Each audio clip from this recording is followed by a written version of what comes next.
A igreja SUD foi recentemente multada pela Comissão de Valores Mobiliários dos Estados Unidos da América por esconder ilegalmente 32 bilhões de dólares em 13 empresas de fachada. Isso gerou muita discussão sobre o tema transparência e responsabilidade do dízimo. A soma vertiginosa também tem muitos se perguntando por que uma igreja com tanto muita riqueza continua a pedir dízimos de seus membros destituídos. Essas são as mesmas conversas que a igreja estava tentando evitar por meio de seu engano ilegal. Então vamos discutir 7 problemas com o dízimo SUD. Em 2002, Gordon B. Hinckley foi questionado por que a igreja não revela suas finanças para o público no meu país. Os protestantes, os católicos, eles publicam todos os seus orçamentos para todo o público, sim. Porque é impossível para a sua igreja bem. Nós simplesmente pensamos que essa informação pertence a quem fez a contribuição e não ao mundo. Essa é a única coisa, sim. O que Hinckley alegou que aqui era mentira que o membro pagador de dízimo médio não tem mais acesso aos registros financeiros da igreja do que qualquer outra pessoa. Eles sabem apenas o que está escrito no final da papeleta do dízimo, ou seja, que todas as doações vão para a missão geral da igreja. A igreja não disponibilizou suas demonstrações financeiras a ninguém, muito menos aos membros que pagam o dízimo. Desde 1959. Alguém pode se perguntar o que inspirou a decisão da igreja de ocultar sua riqueza e despesas. Roser Clark, o chefe do braço de investimentos da igreja, recentemente deu uma resposta extraordinariamente sincera. Um senso de compromisso do que a igreja precisando do dinheiro. Então eles nunca quiseram estar em uma posição em que as pessoas sentissem que você sabe que não deveriam fazer uma contribuição se o que Roser diz for verdade. Então a igreja escondeu intencionalmente suas finanças por mais de 60 anos para impedir que os membros façam uma escolha informada de não dizimar para uma igreja já rica. Qualquer membro que pagou o dízimo sob este pretexto que de outra forma não teria pago se soubesse que a extensão da riqueza da igreja foi fraudada. Vejamos a afirmação de Roser de que o dízimo é mais sobre um senso de compromisso do que a necessidade de dinheiro da igreja. A igreja tem realmente aceitado doações de membros pobres há anos, sem nenhuma necessidade real de seu sacrifício. Aqui está o Elder Bednar para responder a essa pergunta, dada a significativa tensão financeira que o dízimo é para aqueles em guerra e pobreza abjeta. Há alguma discussão dentro da igreja sobre não exigir isso para pessoas nessas situações, ou pelo menos dizimar apenas o que resta depois de pagar pela alimentação e outras necessidades. Lei do dízimo. Lembro-me de vê-lo ensinar em áreas empobrecidas do país e prometer às pessoas que o caminho para sair da pobreza é guardar os mandamentos de Deus, incluindo o dízimo. A igreja não precisa de seu dinheiro, mas essas pessoas precisam das bênçãos que vêm de obedecer a Deus mandamentos. Da boca de duas testemunhas, sabemos que a igreja SUD não precisa de mais nenhum dízimo. Então por que continua a solicitar dízimos, especialmente daqueles para quem é um grande fardo? Bednar afirma que os membros precisam das bênçãos que vêm de obedecer aos mandamentos. Mas não seria melhor eles pagarem suas próprias contas e receberem bênçãos por obedecerem aos mandamentos que realmente servem a um propósito? Afinal, Joseph F. Emmett previu um dia em que o dízimo não seria mais necessário. Esperávamos apenas ter que pedir $1 de doação para qualquer propósito, exceto aquele que você se oferece para dar de sua própria vontade, porque teremos dízimos suficientes na casa estelar do Senhor para pagar tudo o que for necessário para o avanço do reino de Deus. Parece que esse dia chegou, então. Por que a igreja continua a pressionar seus membros pobres por doações? Aqui estão apenas alguns exemplos de vezes em que a igreja disse aos membros pobres para pagar o dízimo antes de cuidar de suas próprias necessidades. Enquanto você ouve, tenha em mente que essas declarações vêm de uma organização agora conhecida por ter cerca de 200 bilhões em ativos. Nenhum bispo, nenhum missionário jamais deveria hesitar ou não ter fé para ensinar a lei do dízimo aos pobres.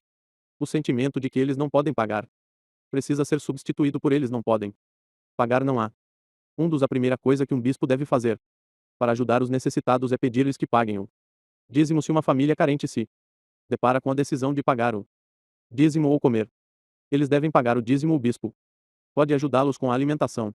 Após alguns eventos relacionados à nossa guerra civil na América Central, o negócio de meu pai faliu.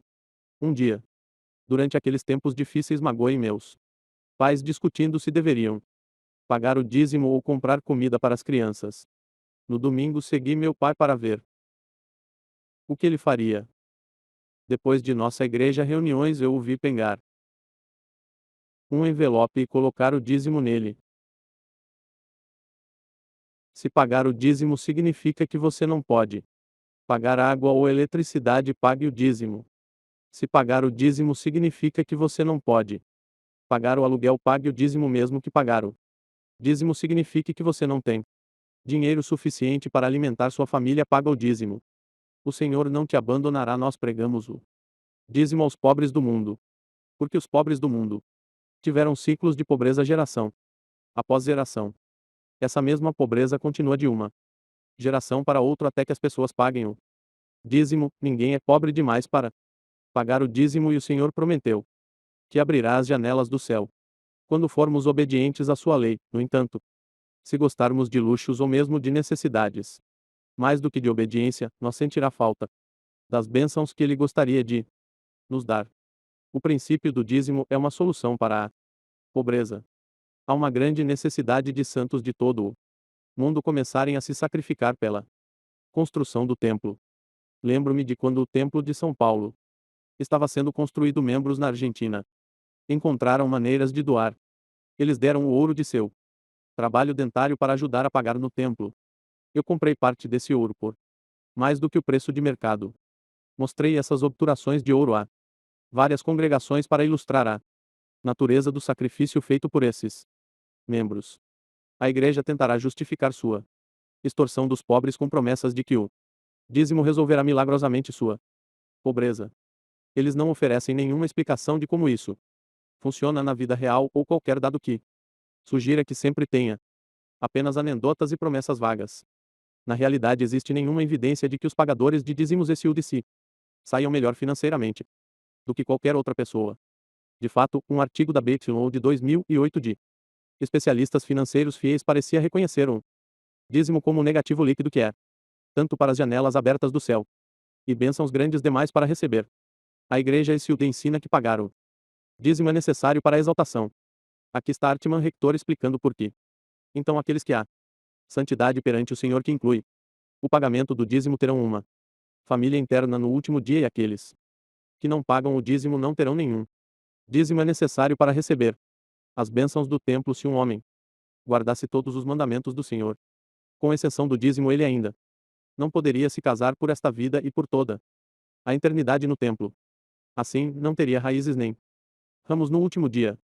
Então isso se torna realmente sério, já que não há exaltação sem nossa família. Enquanto pensamos nisso, sabemos que isso é verdade. Vale a pena ponderar se um Deus amoroso e justo realmente colocaria uma barreira no céu. Não posso dizer que sei de uma forma ou de outra, mas eu tenho dificuldade em acreditar que o céu exige qualquer forma de obrigação financeira, especialmente de alguém que mal consegue sobreviver. Mas é isso que a igreja ensina. O conceito SUD de Deus é alguém que exige que os pobres negligenciem suas contas e os filhos joguem suas ninharias em cima da montanha iminente de bens da igreja e contam com a misericórdia de seu bispo para apoio. A igreja muitas vezes tenta caracterizar o dízimo como uma doação voluntária.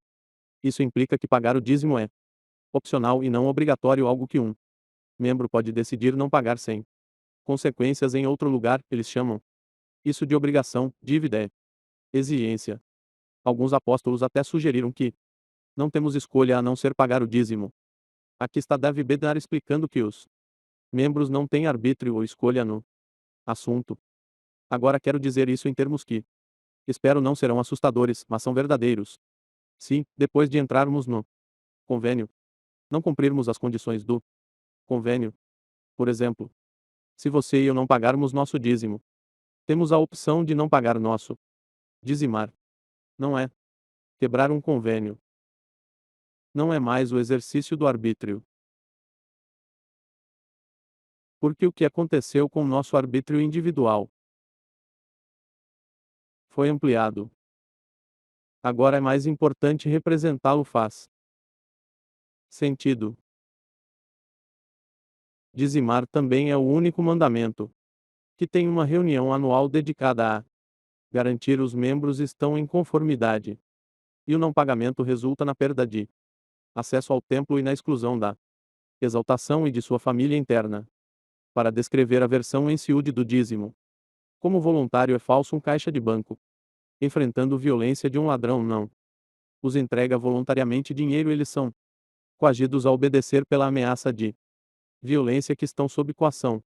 Membros da mesma forma enfrentam a separação interna de suas famílias e essa ameaça torna sua decisão de pagar involuntária e coazida. A igreja apresenta aos membros uma ideia simplista e idealizada de onde seus suados ganhos o dinheiro acaba. Eles apenas listam despesas que parecem acima do normal e de natureza religiosa, como trabalho missionário e ajuda humanitária. No entanto, a igreja usou sua falta de divulgação financeira para gastar dinheiro em coisas que os membros podem não considerar apropriadas para fundos sagrados. A igreja gastou 1,5 bilhão de dólares em dízimos para construir o City Creek Center, um shopping de 700 mil pés quadrados com teto retrátil, fontes de água estilo Bellagio, cachoeiras e um crente financiar o grupo paisagístico. Anteriormente, uma empresa de seguros de vida beneficente. A igreja gastou 600 milhões de dólares em dízimos para salvar vidas beneficentes. Uma companhia de seguros de vida de propriedade da igreja que fez investimentos ruins em títulos garantidos por hipotecas e faliu em 2009. O passivo. Confiança, liderança, competência, segurança. Confiabilidade benéfico é como a própria família. Deseret, terra e gado. Rancho de 200 mil acres e propriedade de um resort de caça. Pela igreja e composta por missionários em tempo integral atende pessoas ricas que procuram caça grossa. A igreja também comprou o Deseret Ranch na Flórida junto com várias outras propriedades. É o maior proprietário privado de terras na Flórida, possuindo mais de 2% de todo o estado da terra. A igreja gastou 190 mil dólares para aprovar a proposta 8 em uma tentativa de negar o casamento a casais gays. Na Califórnia, a igreja ofereceu um pagamento de 250 milhões de dólares em uma tentativa de evitar a responsabilidade por abuso que aconteceu dentro e fora do programa de escoteiros. Alguns irão argumentam que o dinheiro gasto nessas coisas não era dinheiro do dízimo, já que a maior parte veio dos ganhos obtidos com o investimento do dinheiro do dízimo, gastos com as mesmas coisas que os membros esperavam quando pagaram o dízimo. Quaisquer despesas fora do que a igreja anuncia que o dízimo será usado. É uma violação da confiança dos pagadores de dízimos. Se você acredita que a igreja está ensinando o dízimo corretamente e que isso não pode mudar sua prática atual de dizimar os pobres, de necessariamente vale a pena observar exemplos de como isso foi incrivelmente errado no passado.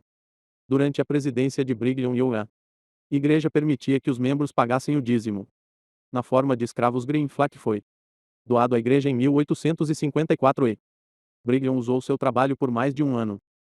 Antes de libertá-lo, Dom Brown fez uma serva africana, valendo $1.000 para a igreja em 1857. Deus aceita escravos como dízimo. Brigham aceitou escravos como dízimo contra a vontade de Deus.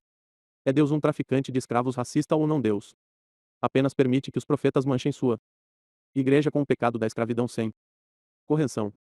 É a vontade de Deus que os pobres dependam da igreja para suas necessidades depois de pagar a igreja o dinheiro que eles não podem pagar. É a vontade de Deus que eles sacrifiquem seus dentes enquanto a igreja secretamente acumula centenas de bilhões em ativos intocados.